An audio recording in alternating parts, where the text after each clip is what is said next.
Good morning, सुप्रभात। स्वागत है आप सभी का। आप देख रहे हैं न्यूज गंगा। मैं हूं आपके साथ मनीषा। वक्त हो चला है दिन भर की बड़ी और ताजा खबरों की ओर रुख करने का। शुरुआत करेंगे सुर्खियों के साथ। भारत और रूस के बीच द्विपक्षीय व्यापार पर होगी आज बातचीत। आज होगी आईजीसी की पूर्ण बैठक। जहरीली शराब पीकर मरने वालों के परिजनों को मुआवजा देगी सरकार। सीएम नीतीश कुमार का ऐलान। सुप्रीम कोर्ट पहुंचा अतीक और अशरफ की हत्या का मामला। 2017 के बाद सभी 183 एनकाउंटर जांच की मांग। अतीक और अशरफ की हत्या केस में 3 सदस्यों वाली न्यायिक समिति को 2 महीने में सरकार को देनी होगी डिटेल रिपोर्ट। राजस्थान में कोरोना से 16 दिनों में 22 लोगों की मौत, मचा हड़कंप। मल्लिकार्जुन खड़गे ने पीएम मोदी को लिखा पत्र, कहा तुरंत करवाई जाए जनगणना। अतीक अशरफ की सुरक्षा में तैनात पुलिसकर्मियों पर नहीं होगा एक्शन। नवी मुंबई में महाराष्ट्र भूषण पुरस्कार समारोह में शामिल 11 लोगों की लू लगने से मौत। अतीक अशरफ मर्डर केस में प्रयागराज पुलिस ने 3 आरोपियों की कस्टडी मांगी। और 500 करोड़ के घोटाले का केस, उद्धव गुट के नेता रविंद्र वायकर के खिलाफ ईओडब्ल्यू ने शुरू की जांच। अब खबरें विस्तार से। भारत और रूस के बीच द्विपक्षीय व्यापार पर बातचीत होगी। बता दें, आज आईजीसी की पूर्ण बैठक होनी है।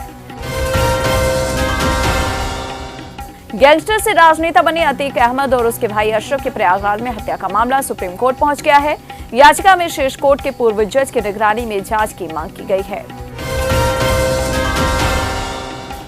उधर बिहार के मुख्यमंत्री नीतीश कुमार ने जहरीली शराब पीकर मरने वाले परिवारों के लिए 4-4 लाख रुपए मुआवजे की घोषणा की। नीतीश कुमार ने सीधे तौर पर इस घोषणा को करते हुए ये भी कहा कि जो लोग शराब पीकर मरे हैं उनके परिजन आकर बताएं और नहीं पीने का लिखित आश्वासन दें तो मुआवजे के हकदार होंगे। प्रयागराज में अतीक अहमद की हत्या के बाद यूपी के सीएम योगी आदित्यनाथ की सुरक्षा को बढ़ाने की तैयारी शुरू कर दी गई है। योगी की सुरक्षा घेरा को बढ़ाने पर चर्चा शुरू है। यूपी सरकार अतीक अहमद और अशरफ की सुरक्षा में तैनात फिलहाल किसी भी पुलिसकर्मी पर एक्शन के मूड में दिखाई नहीं दे रही। एफआईआर की माने तो 19 पुलिसकर्मियों पर सुरक्षा का जिम्मा इनका था। अतीक अहमद और उसके भाई अशरफ की हत्या यूपी सरकार लगातार विपक्ष के निशाने पर आ गई है। केंद्रीय मंत्री गिरिराज सिंह ने इस मामले में यूपी सरकार का बचाव किया। उधर पोस्टमार्टम रिपोर्ट ने बताया है कि अतीक के शरीर में 8 और अशरफ के शरीर में 5 गोलियां पाई गई। महज 10 सेकंड के भीतर उन्होंने 22 राउंड गोलियां चलाई। चलती बाइक पर बम बांध लेने की काबिलियत रखने वाला गुड्डू अब तक एसटीएफ के हत्थे नहीं चढ़ पाया है। अतीक अहमद, अशरफ, असद, गुलाम, शूटर और अरबाज के मारे जाने के बाद सवाल ये उठ रहा है कि आखिर गुड्डू मुस्लिम कब तक पुलिस को चकमा देता रहेगा। ओवैसी ने मांगा योगी आदित्यनाथ का इस्तीफा, कहा जो हत्या हुई उसके जिम्मेदार उत्तर प्रदेश के मुख्यमंत्री हैं। राजस्थान सीएम अशोक गहलोत ने केंद्रीय मंत्री गजेंद्र सिंह शेखावत पर बड़ा हमला किया। उन्होंने कहा ये राजस्थान है, अगर यूपी होता तो वो जेल में होता। इसके साथ ही उन्होंने जाति कार्ड भी खेला। केंद्रीय मंत्री का इशारा साफ था कि जब ओडिशा में मंत्री को गोली मारने पर कानून व्यवस्था को लेकर सवाल नहीं खड़े हुए तो यूपी में अतीक अहमद की हत्या पर ऐसे सवाल क्यों खड़े हो रहे हैं। प्रयागराज में दुस्साहसी घटना को अंजाम देने के बाद हमीरपुर में शूटर सनी के घर पर पुलिस बल तैनात कर दिया गया है। यूपी के पूर्व डीजीपी विक्रम सिंह ने भी इस मामले में खामियों का जिक्र किया। उन्होंने कहा दोनों भाइयों अतीक और अशरफ को एक साथ एक हथकड़ी में लगाने पर भी सवाल उठाए। उन्होंने कहा कि हथकड़ी के संबंध में सुप्रीम कोर्ट की गाइडलाइंस हैं। मल्लिकार्जुन खड़गे ने केजरीवाल को फोन किया था। उन्हें फोन करके खड़गे ने एकजुटता दिखाई थी। इसके उलट अब अजय माकन ने इस पर पानी फेर दिया। उन्होंने केजरीवाल को समर्थन न देने की अपील की। गुजरात यूनिवर्सिटी ने अरविंद केजरीवाल और संजय सिंह के खिलाफ मानहानि का केस दाखिल किया। आरोप है कि दोनों नेताओं ने फैसले के बाद प्रेस कॉन्फ्रेंस करके यूनिवर्सिटी की छवि को नुकसान पहुंचाया। सीएम शिवराज सिंह चौहान ने कांग्रेस पर निशाना साधा। कहा इतिहास कांग्रेस को कभी माफ नहीं करेगा। सीएम ने कहा कि हमने पंचतीर्थ योजना शुरू की। तथाकथित कथावाचक आसाराम के खिलाफ जोधपुर में नाबालिग के साथ रेप मामले में सुप्रीम कोर्ट ने राजस्थान हाईकोर्ट के आईपीएस अधिकारी अजय पाल लांबा को बतौर गवाह समन जारी करने के आदेश को खारिज कर दिया। बीजेपी नेता कपिल मिश्रा ने ट्वीट कर कहा कि दिल्ली विधानसभा के अध्यक्ष कल खुद सीबीआई मुख्यालय के सामने बैठकर तालियां बजा रहे थे। विधानसभा की गरिमा के लिए शर्मनाक पल। कर्नाटक चुनाव से पहले बीजेपी को झटका लगा। पूर्व सीएम जगदीश शेट्टार कांग्रेस में शामिल हो गए तो सीएम बोम्मई बोले कि अमित शाह और नड्डा ने शेट्टार को दिल्ली में बड़ा पद देने का वादा किया था। कांग्रेस अध्यक्ष मल्लिकार्जुन खड़गे ने पीएम मोदी को पत्र लिखकर मांग की है कि 2021 में जो जनगणना होनी चाहिए थी उसे तुरंत किया जाए और जातिगत जनगणना को इसका अभिन्न अंग बनाया जाए। उत्तर प्रदेश में अतीक अहमद और उसके भाई की पुलिस कस्टडी में हत्या के बाद बिहार की राजनीति में भी घमासान। इस संबंध में तेजस्वी यादव ने कहा कि सजा देने वाले का काम कोर्ट का है।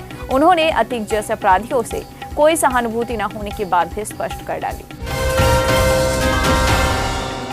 बागेश्वर धाम सरकार ने बताया कि धीरेन्द्र कृष्ण शास्त्री ने उत्तर प्रदेश की वर्तमान स्थिति को देखते हुए कानपुर की कथा को स्थगित कर दिया।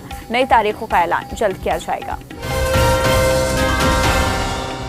मणिपुर पर्यटन निगम के अध्यक्ष करम श्याम ने अपने पद से इस्तीफा दे दिया। उन्होंने कहा इस विभाग में अध्यक्ष के तौर पर उन्हें कोई जिम्मेदारी नहीं दी गई। कर्नाटक के 2 दिवसीय दौरे पर आए राहुल गांधी ने बेंगलुरु के एक स्टोर से नंदिनी आइसक्रीम खरीदी। उन्होंने कर्नाटक मिल्क फेडरेशन के प्रमुख ब्रांड नंदिनी को सर्वश्रेष्ठ भी बताया। अब राहुल गांधी के ट्वीट पर प्रतिक्रिया देते हुए कर्नाटक से बीजेपी के सांसद तेजस्वी सूर्या ने कांग्रेस नेता से नंदिनी की सुचारू बिक्री के लिए केरल में हस्तक्षेप करने का अनुरोध किया। हालांकि राज्य में मुख्यमंत्री बसवराज बोम्मई के नेतृत्व वाली भाजपा सरकार ने इस आरोप का खंडन करते हुए कहा कि अमूल से नंदिनी को कोई खतरा नहीं।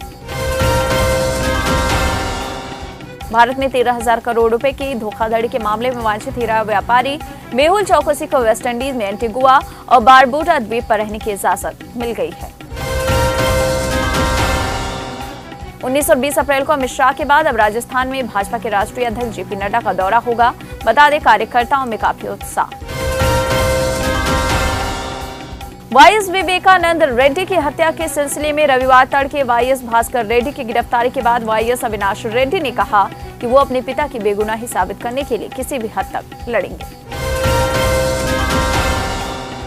ओवैसी ने अतीक और उसके भाई की हत्या को लेकर मुख्यमंत्री योगी आदित्यनाथ के इस्तीफे की मांग की। इसके साथ ही इस मामले की उच्चतम न्यायालय की निगरानी में जांच कराने का भी अनुरोध किया।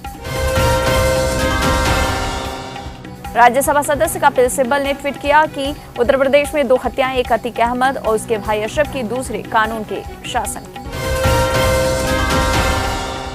राज्य सांसद मनोज झा ने भाजपा को इन हत्याओं के लिए आड़े हाथों लेते हुए कहा कि ये किसी व्यक्ति की हत्या नहीं बल्कि कानूनी प्रक्रिया की हत्या है। उधर अखिल भारतीय पसमादा मुस्लिम मंच ने बताया कि अतीक अहमद की हत्या माफिया से संबंधित है। इसका आम लोगों से कोई लेना देना नहीं है। रमजान का आखिरी हफ्ता है, ईद नजदीक है, हमें सब्र रखना होगा। तमिलनाडु में सत्तारूढ़ द्रमुक ने भ्रष्टाचार के आरोपों पर भाजपा के प्रदेश अध्यक्ष के अन्नामलाई को कानूनी नोटिस भेजकर हर्जाने के तौर पर 500 करोड़ रुपए की मांग की है। सुप्रीम कोर्ट ने 13 उम्र कैदियों की समय पूर्व रिहाई की मांग पर दिल्ली सरकार को नोटिस जारी कर जवाब मांगा है। उधर जयपुर बम ब्लास्ट के बाद से आरोपियों के बरी होने से काफी नाराजगी है। वहीं वसुंधरा राजे ने ब्लास्ट के पीड़ितों से मुलाकात की और हनुमान मंदिर में हनुमान चालीसा का पाठ कर 80 न्यायदीप जलाए। पंडित धीरेन्द्र कृष्ण शास्त्री के बाद अब एक और बाबा ने हिंदू राष्ट्र की मांग की है। नेपाली बाबा द्वारा महायज्ञ का आयोजन किया जा रहा है। इसी समय सागर में धीरेन्द्र कृष्ण शास्त्री भागवत कथा करेंगे। ईडी ने गैंगस्टर से नेता बने मुख्तार अंसारी की 7 अचल संपत्तियां उनके परिवार के खिलाफ मनी लॉन्ड्रिंग जांच के तहत कुर्क कर ली है। केंद्र ने समलैंगिक विवाहों को लेकर दायर याचिकाओं का विरोध करते हुए कहा कि एक रिश्ते को कानूनी मंजूरी देना अनिवार्य रूप से विधायक का कार्य है। अगर समलैंगिक विवाह को मान्यता दी जाती है तो इसके दूरगामी प्रभाव होंगे। निर्वाचन आयोग ने कहा कि कर्नाटक में 29 मार्च को आदर्श आचार संहिता लागू होने के बाद से प्रवर्तन एजेंसियों ने राज्य में कुल 170 करोड़ रुपए से अधिक की जब्ती की। उत्तर प्रदेश में निकाय चुनाव को लेकर सरगर्मी तेज है। इसी बीच शामली और अमरोहा में टिकट कटने से मायूस 2 बीजेपी नेताओं ने जहर खा लिया, जिसमें से एक की मौत हो गई। भारत में कोरोना वायरस संक्रमण के एक्टिव केस में उछाल देखने को मिला। हालांकि कोरोना के नए मामलों में कल के मुकाबले कमी आई। बीते 24 घंटे में 9,111 नए मामले दर्ज। ट्रेन में यात्रियों को जिंदा जलाने वाले आरोपी शाहरुख सैफी की मुश्किलें बढ़ गई हैं। जांच टीम लगाएगी यूएपीए की धारा। राजस्थान के मुख्यमंत्री गहलोत ने पीएम मोदी पर कटाक्ष करते हुए उनके भाषण को चालाकी बताया। उन्होंने कहा कि मोदी अपने भाषण की शुरुआत तो मेरे मित्र अशोक गहलोत से करेंगे और मेरी ही सरकार की ऐसी की तैसी कर देंगे। उधर छत्तीसगढ़ में कोरोना वायरस से 3 की मौत हुई। 450 लोगों की रिपोर्ट पॉजिटिव, मचा हड़कंप। पश्चिम बंगाल में नेता प्रतिपक्ष शुभेंदु अधिकारी ने आरोप लगाया कि टीएमसी के 100 विधायक शिक्षक भर्ती घोटाले में एजेंट के रूप में काम कर चुके हैं। राजस्थान युवा बोर्ड द्वारा श्री कल्याण मेडिकल कॉलेज सीकर में 2 दिवसीय संभाग स्तरीय शेखावटी युवा महोत्सव का आयोजन किया जा रहा है। कार्यक्रम का उद्घाटन आज सुबह किया जाएगा। बठिंडा मिलिट्री स्टेशन फायरिंग मामले में पुलिस ने सेना के एक जवान को हिरासत में लिया। बताया जा रहा है कि इस जवान ने ही 4 जवानों की हत्या की थी। जल्द ही पंजाब पुलिस प्रेस कॉन्फ्रेंस कर मामले की जानकारी देगी। नौसेना के हवाले से रिपोर्ट को हवाला देते हुए कहा गया है कि दक्षिण पूर्व कोरिया, अमेरिका, जापान ने पूर्वी सागर के अंतर्राष्ट्रीय जल में मिसाइल रक्षा अभ्यास किया। इस अभ्यास से उत्तर कोरिया के तानाशाह का माथा सनक सकता है। जाते जाते एक नजर दुनिया की तमाम बड़ी खबरों पर। चीन को पछाड़ भारत का सबसे बड़ा कारोबारी भागीदार बना। अमेरिका 2022-23 में 128.55 अरब डॉलर का हुआ कारोबार। अफ्रीका के बुर्किना फासो में संदिग्ध जिहादियों ने 40 लोगों की हत्या।